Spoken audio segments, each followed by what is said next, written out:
Okay. Ooh, I see a message in the chat. Good afternoon. We shall continue into module number 4. As always, there is a Do I Know This? Be sure to knock that out ahead of starting through the lecture content. Because if you know this stuff, then, not really the point in going through it all. You just take the chapter review and do the labs and move forward. Okay. This module is cut in two, with the first part being all about wired-based vulnerabilities and then wireless vulnerabilities. Now, yes, some of these vulnerabilities will apply to both, like this one, but we're thinking, we're putting them in the two categories just as a way to have a flow for the conversation. So for example, network-based vulnerability number 1 is the Network Basic Input-Output System, otherwise known as NETBIOS, along with its partner, the Link Local Multicast Name Resolution, or LLMNR. These two protocols are primarily used by Windows for host identification.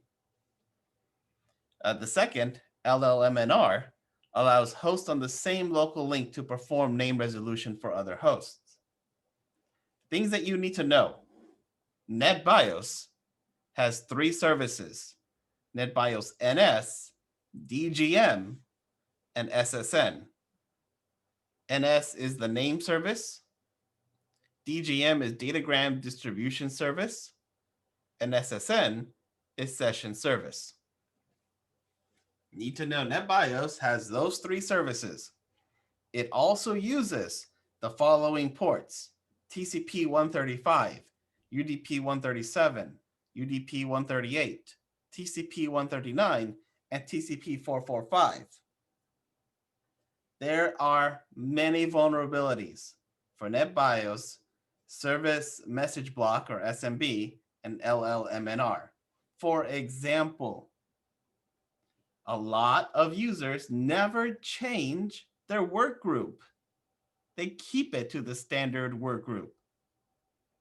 That helps us in starting to identify ways to get in, because we know that exists, so we can use that as a credible part in our attack.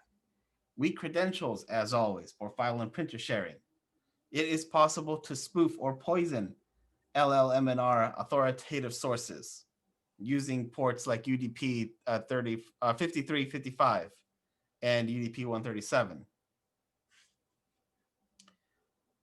Tools such as Metasploit and Puppy are useful to tackle these services.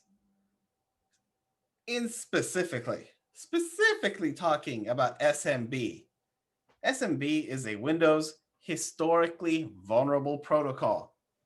It is what was used for Eternal Blue from the NSA.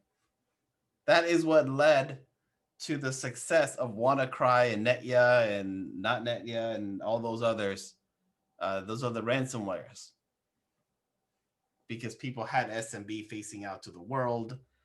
It is historically vulnerable, and like specifically with WannaCry and SMB, the patch for it came out months before WannaCry hit the world, and hit the world hard, only because people weren't patching.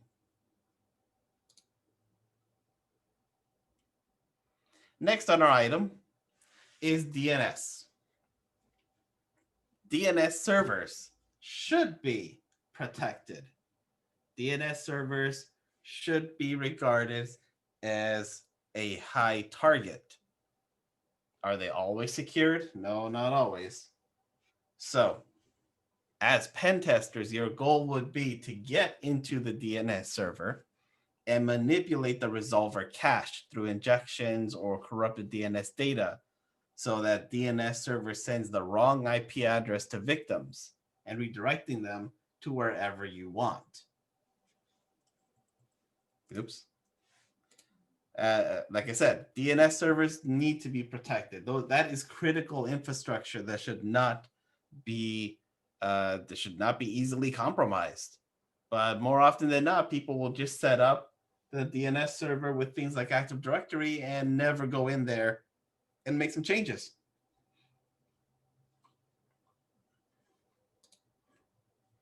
Another is the Simple Network Management Protocol. Just like DNS, a lot of people just set it and forget it. It is possible to enumerate SNMP devices to see if they're using default SNMP passwords. And surprise, surprise, a lot of them have default SNMP credentials. They'll either have a weak or the default info. Tools like Nmap can be used to gather information and brute force these devices. I mean, come on. MD5 for authentication, you can do better.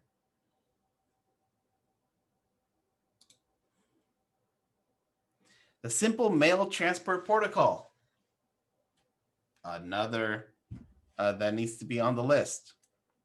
The quick refresher for their ports are TCP 25, 465, 587, 110, 995, and 143. Oh, and 993. Any SMTP open relays are beautiful targets to send spoofed emails, spam, phishing, and others.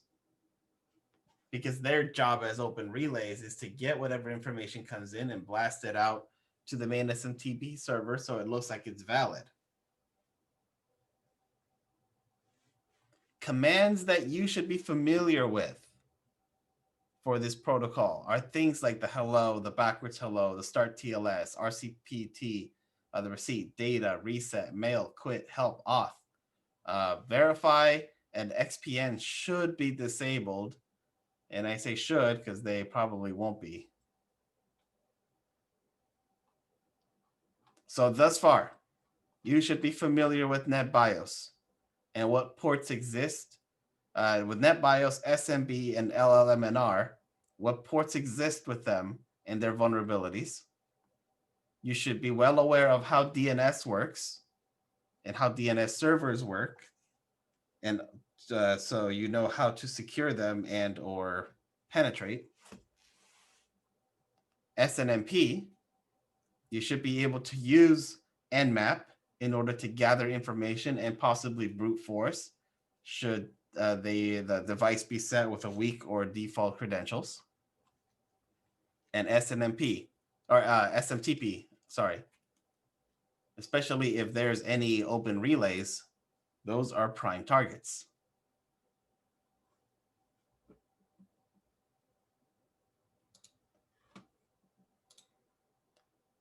If I'm going too fast, please say so. Next will be the file transfer protocol. Legacy FTP doesn't use encryption at all.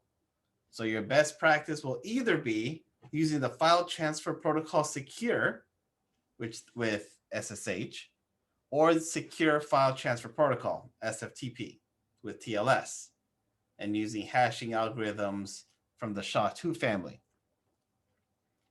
Like with most of the things that we talk about, you have your basic best practices, like using strong passwords and multi-factor authentication, using least privilege principle, using encryption at rest, locking down administrator accounts, keep software up to date, use validated encryption ciphers, keep back-end databases on different servers than FTP, and require re-authentication of inactive services.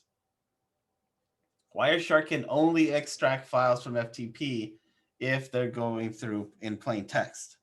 Wireshark cannot handle anything encrypted unless you have the private key. But that's not to say that people are using either of these two secure forms of FTP. Most people won't. So it's up to you as pen testers to find when your client is using an insecure FTP and leverage that to get in.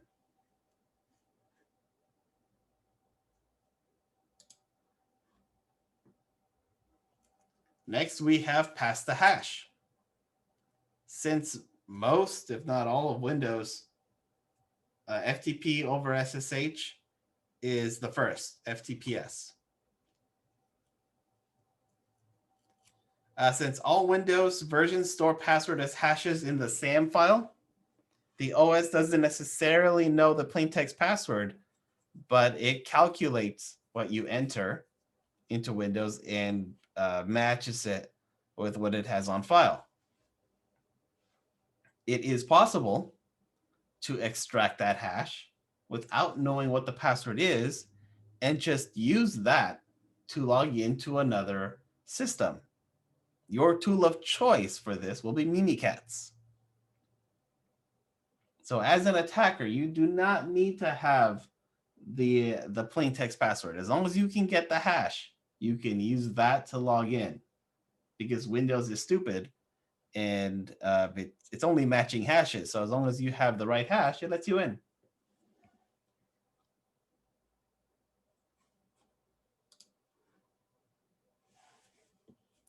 KERBEROS and LDAP, or the Lightweight Directory Access Protocol. Oops.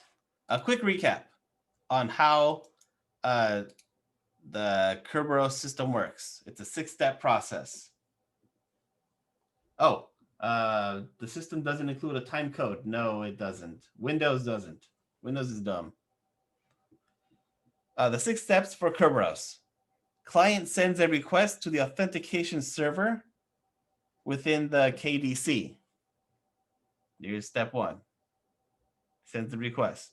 Step 2, the authentication server, this guy, sends a session key and a ticket granting ticket that is used to verify the client's identity.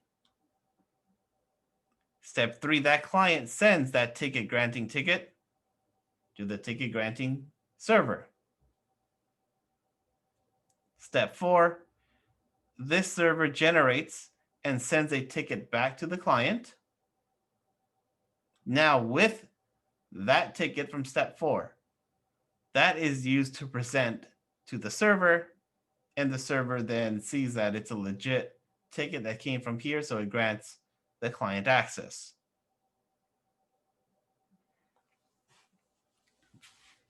Windows Active Directory uses LDAP as an access protocol with KERBEROS for authentication.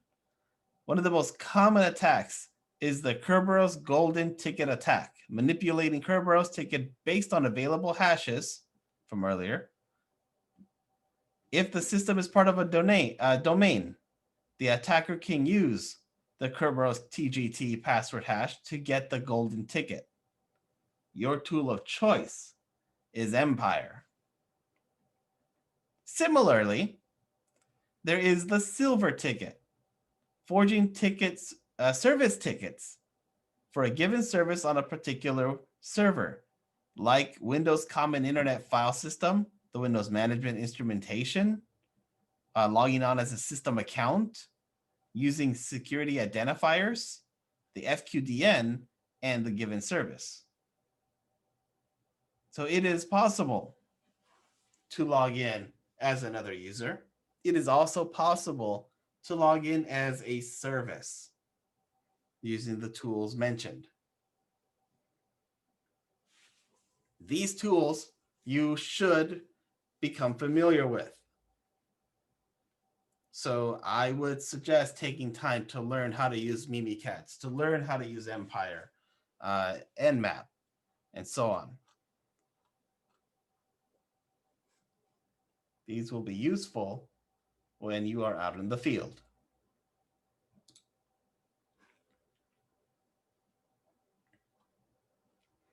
A quick review from CIS 75. You also have your traditional man in the middle, placing yourself between your victim and between two victims and catching all the traffic that's coming in and out. It is possible to infect the local network with an ARP poison to intercept traffic. You could also manipulate the network with spanning tree protocol if it's being used by a root switch, thereby being able to see all traffic. A layer 3, man in the middle, can be achieved with a rogue router on the network and trick other routers to believe the rogue has the shortest or the better path. You can use the tool SSL strip to achieve this with HTTPS traffic. Once again, best practices that sadly haven't propagated out everywhere.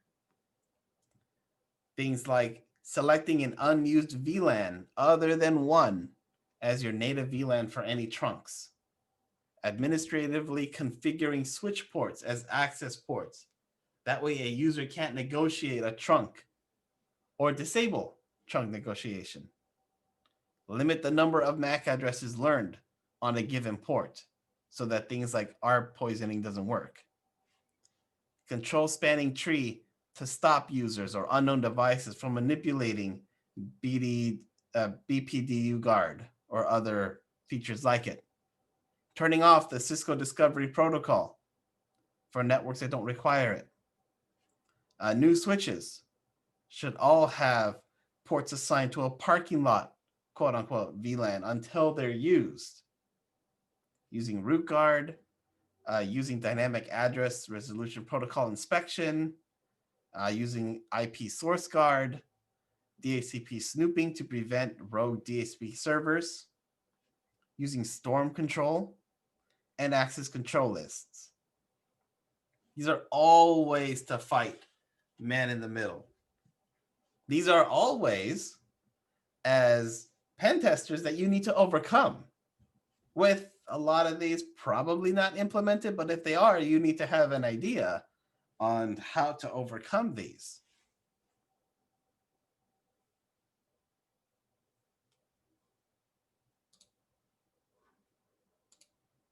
Next, we have the downgrade attacks, forcing a user to use an outdated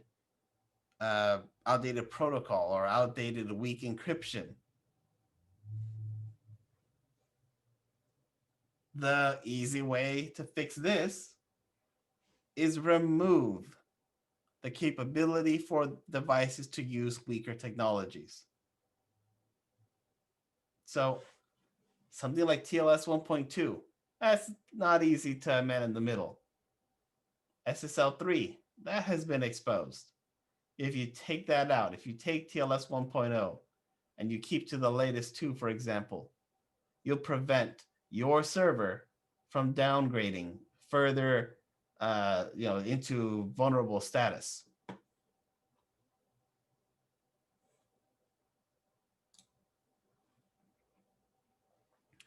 BGP hijacking is the most common of the router manipulation attacks. An attacker configures or compromises an edge router to announce prefixes that have been assigned to the organization that haven't been assigned. If the announcement contains a route that is more specific than the legitimate, the victim's traffic could be redirected to that attacker.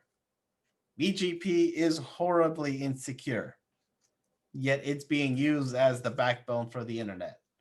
We have had recent attacks by using BGP. Check out the news, be aware of these types of attacks.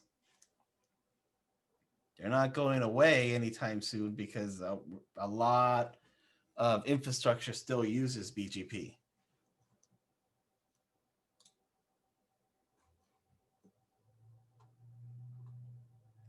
In the denial of service world, we have quite a number. We have our traditional direct denial of service, a device generating packets regardless of protocol or application sending directly to the victim. This is an example of a SYN flood attack. It is more of an annoyance. The server isn't necessarily down, but it's too busy to answer legitimate requests, so it looks like it's down. There are, though, other DOS attacks that exploit vulnerabilities such as buffer overflows. That can cause servers or even infrastructure to crash. Those are obviously more fatal than just a simple SYN flood that just is an annoyance to you. There's also the distributed flavor, distributed denial of service attack. This can be getting a number of systems together, including IoT devices who are normally insecure, and putting them together through a command and control server to attack a victim. And this could be done with things like the SYN flood attack or spamming emails if it's an email server or other activities.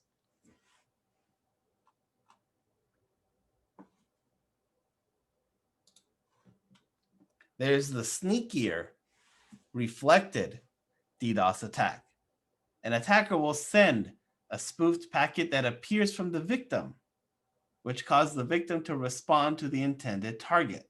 In this way, it seems that the attack is coming from one machine rather than the attackers. You will see this usually with UDP, since there is no handshake to verify the packets. So you see in this picture, we have the source IP of 10.123, which is this guy, with a destination of 1118, which is this guy. So the packet arrives here. This guy responds back to that source IP, which is actually this way. If the attacker can get a number of systems to do this same thing, that is a large reflected DDoS attack. How do you track that the original packet came from the attacker when the packet itself has an interesting source and destination? You can do this kind of stuff with SCAPI. SCAPI allows you to create any form of packet of any protocol of any type. So it is possible using SCAPI to generate this kind of packet, send it off to a host, and see this in action.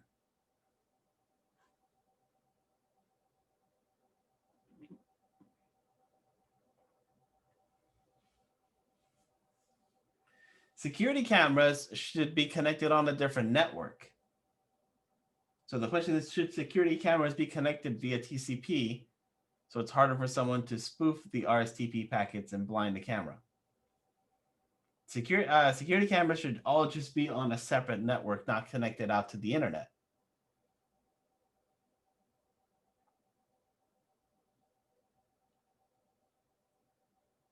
Because that's the thing.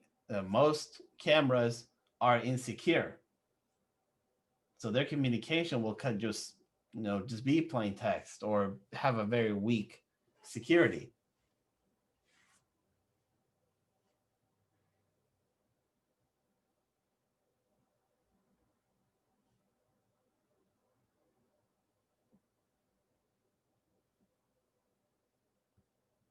Right. If someone plugs a device between the camera and the NVR, then they could see the traffic. But most people will put the camera in the same network as all their other devices.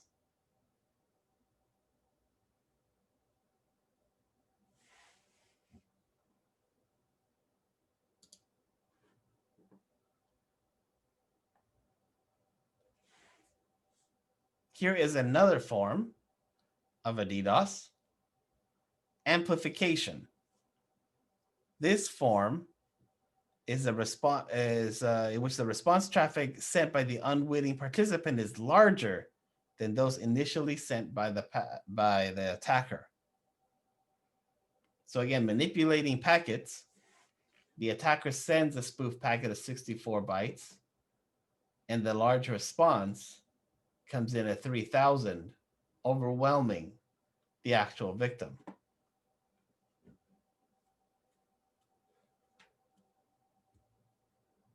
All these things are occurring in the wild.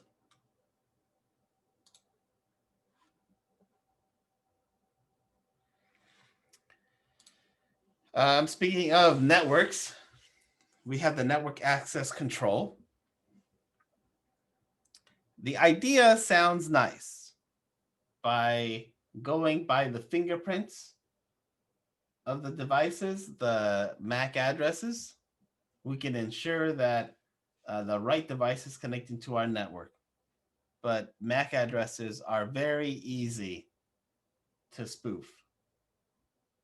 So a legitimate device, we can clone that MAC address and use that to log in. We'll be able to get onto the network easily with by just spoofing the MAC address. As long as we know the MAC address of one of the devices that is on the network, we can overcome this. Piece of cake.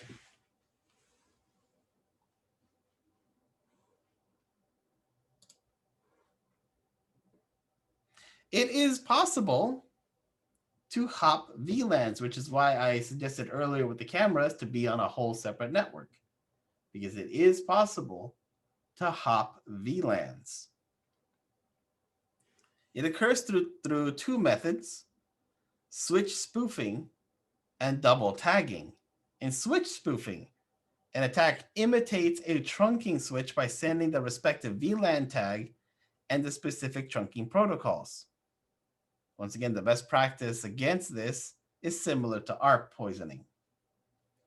Double tagging, as you see here, occurs when an attacker changes the original 802.1 queue frame and adds two VLAN tags, an outer tag with his VLAN and an inner tag of the victim's VLAN. So when the double tag reaches the switch, it'll process the outer tag and forward the frame to the port belonging to that native VLAN, and then that frame is forwarded to reach the next switch that'll reach the victim. Just because you have VLAN set up doesn't mean life is all safe now, because it is completely possible to use, again, tool like Scapy to create these kinds of packets that have two layers, double tagging, and be able to circumvent any VLANs, especially if you're using a very easy to figure out VLAN scheme, which is why earlier, again, it was suggested to not use any default setups for VLAN.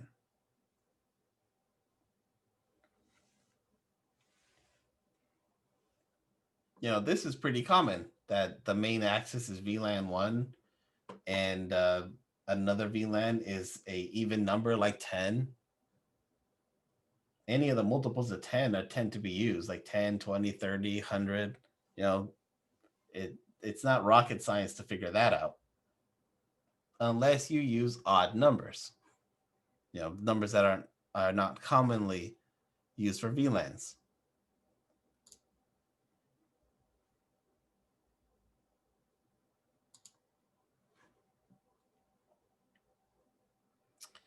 This should actually say DHCP, not DNS.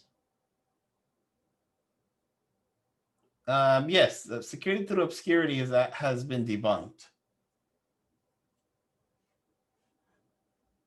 But anywho, the two most prevalent attacks against DHCP is starvation and spoofing. In starvation, an attacker broadcasts a large number of DHCP request messages with spoofed source MAC addresses. If the DHCP server responds to all these fake requests, available IP addresses in the scope are depleted, and that could be within a few minutes to a few seconds. Once that is achieved, the attacker can set up a rogue DHCP server and start responding to the new requests from the legitimate system, since the real one is down because it ran out of space, so it can't handle new requests.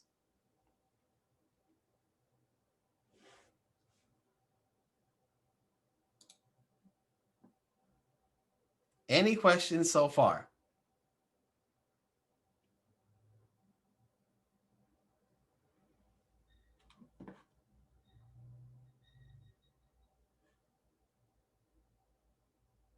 Okay, we are halfway through.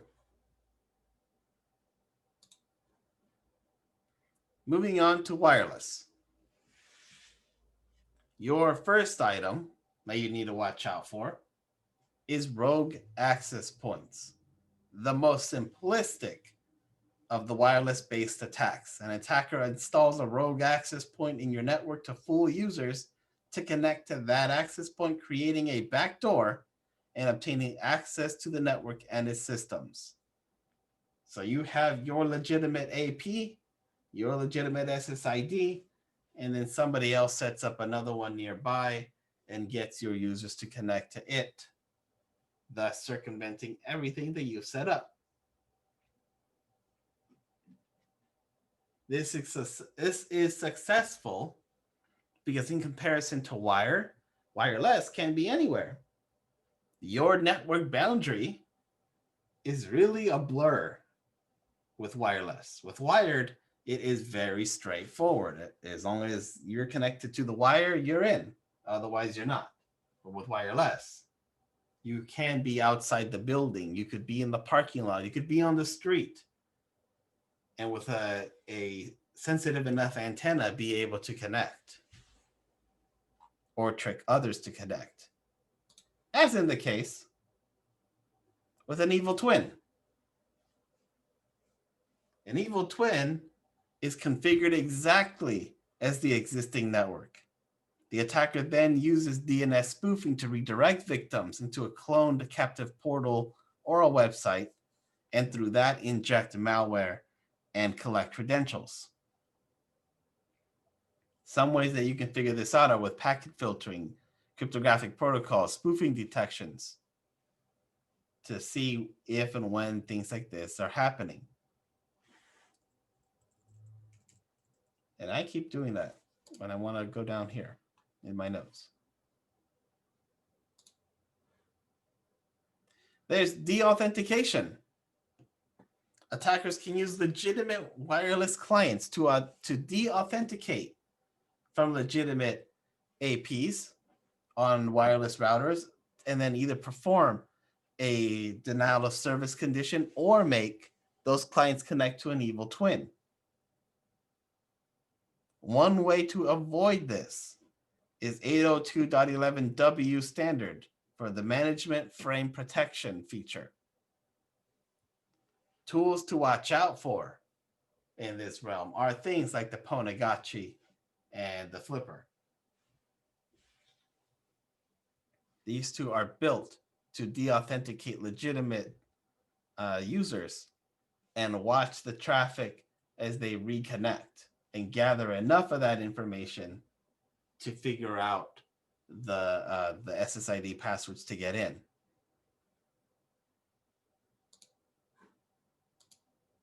It is also possible for attackers to listen to the client's request for their preferred network, make a list of those, and impersonate those networks to get the clients to connect to them. The tool that does this easily is the Wi-Fi Pineapple.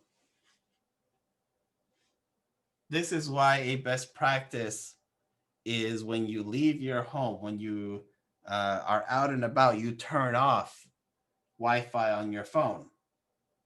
Because as you are outside of your network, your device starts sending beacons asking for the Wi-Fi access points that it knows. Those can be collected since they're happening over the air and completely unencrypted. Those can be collected and then relayed back. The Wi-Fi Pineapple does a really good job of making that very easy for anybody to be out and about with it, listen for those SSID beacons, collect them and replay them saying, oh yeah, that's me. I am your home network. Connect to me. And a lot of devices, because of the protocol and the way that 802.11 is set up, they will connect to it. Because they look, it has the right SSID, It looks like what I'm looking for, therefore I'll connect.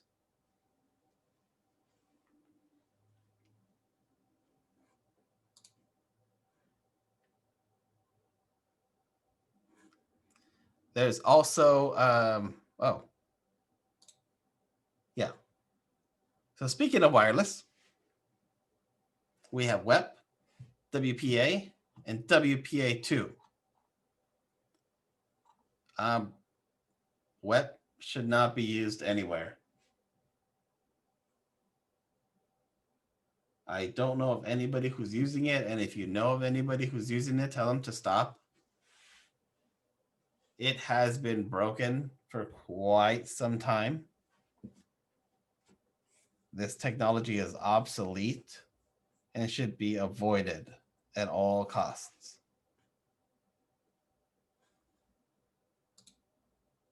Now, WPA and WPA2, they are susceptible to different vulnerabilities. WPA3 is supposed to be the savior for these vulnerabilities, but all of them have different authentication methods, including PSK.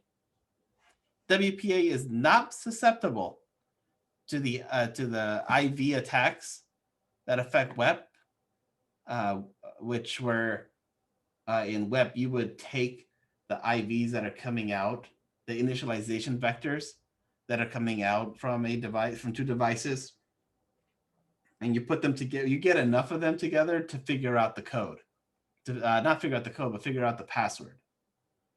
And Aircrack actually did a great job of just running it, watching it collect enough IVs together, and it would figure out the password.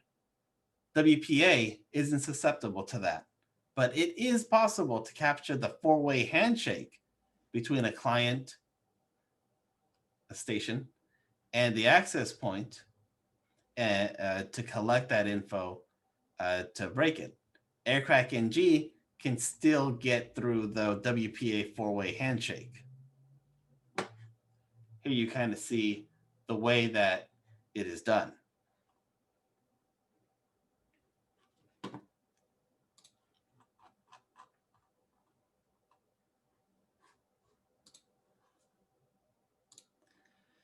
WPA2 for the longest was safe until the crack vulnerability came out.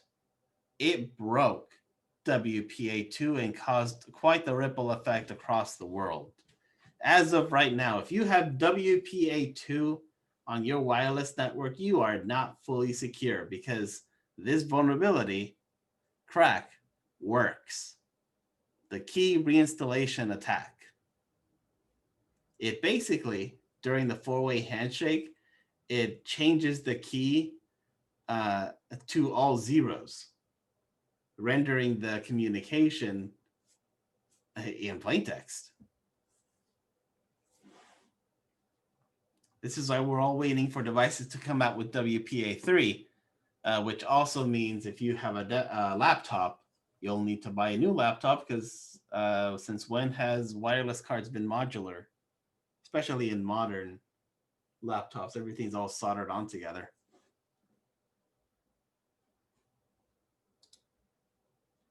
Oops.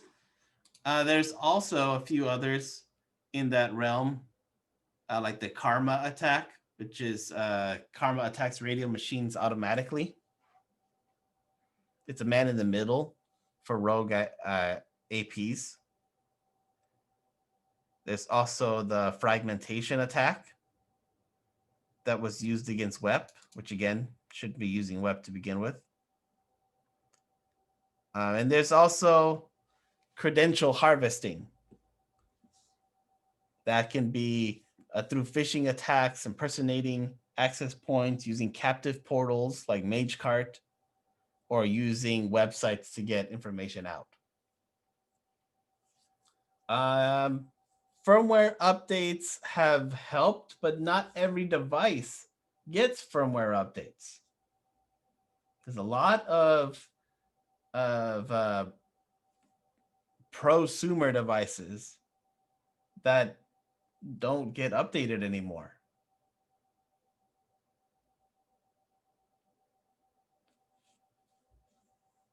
So although yes, firmware updates would be the answer, not every vendor keeps up with all their prosumer devices, leaving a lot of people, especially at home, vulnerable.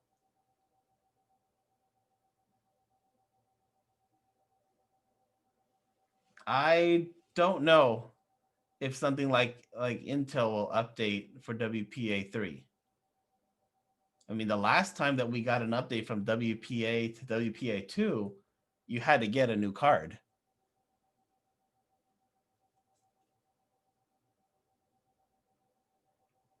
But we'll see. We shall see. Because it's also coming out at the same time with the new 802.11 that who's the last two letters are slipping my mind right now.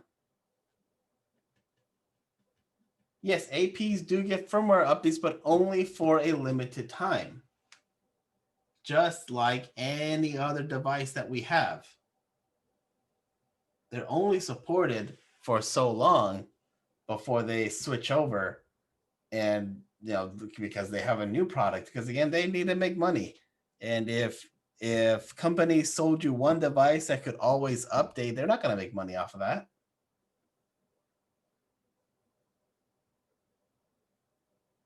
Yes, Wi-Fi 6. Yes, that should be with WPA3.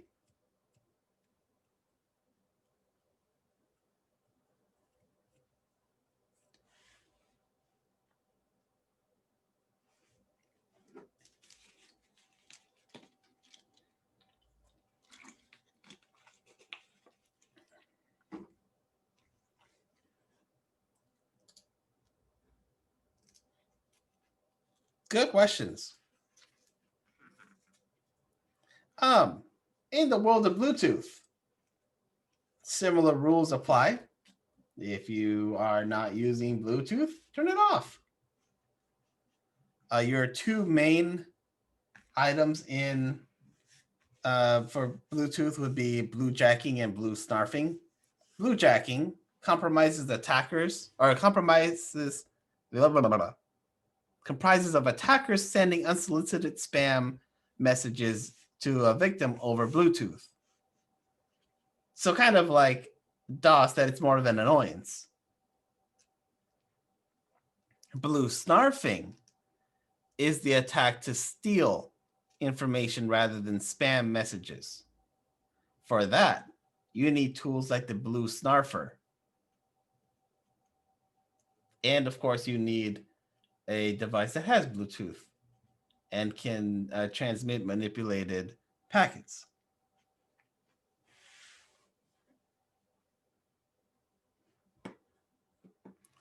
And while we're talking about wireless, there is also RFID. You have the low frequency and the high frequency RFIDs. Low frequency works at lengths of under 3 feet, whereas high frequency will work between 3 and 10 feet. There is also the ultra high frequency, who operates up to 30 feet. RFID is silent, so it is possible to use readers to spoof information and steal. This is why there's a lot of like wallets or backpacks that are shielded to prevent RFID scans. Not so much a problem right now that a lot of us are socially distanced and staying home. But once life returns to normal, this will be an issue again.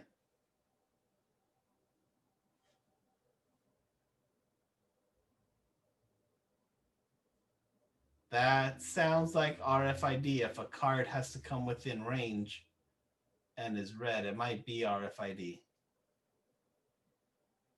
Worth a check, and there are toys that you could use to listen for RFID and copy that copy those packets and replay them back in the air, and then open things like those gates.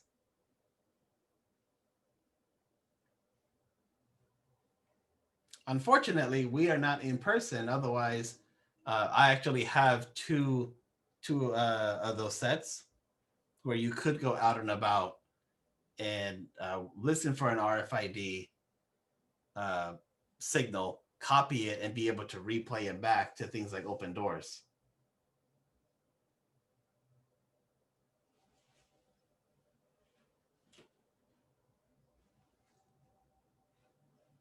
A specific device, I know that from what I've heard, Flipper can do it.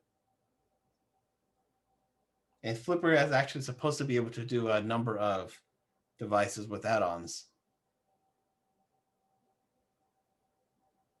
I know the Ponagachi does not do it. What is that? What is my little toy?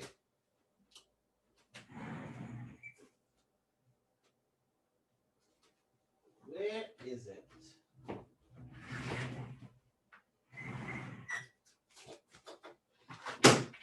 Ow. It is by Rice Corp. Oh, the name of this guy is slipping me.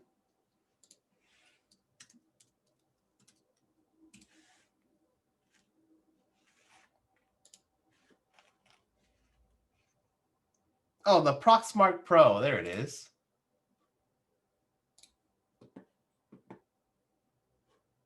Sure. This guy. I have two of these at Cabrillo. That once we're back in person, you could use to see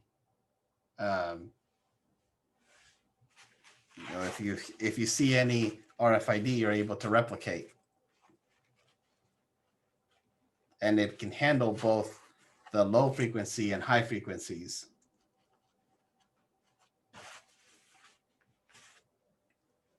It might be able to read, as long as it's RFID, it is possible to read.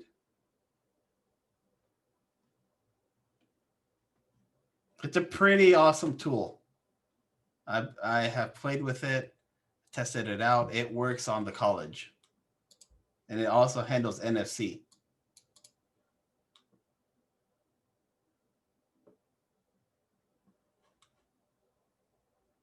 Pretty fun tool. I know it's $200, but like I said, I have to whenever we're back in person.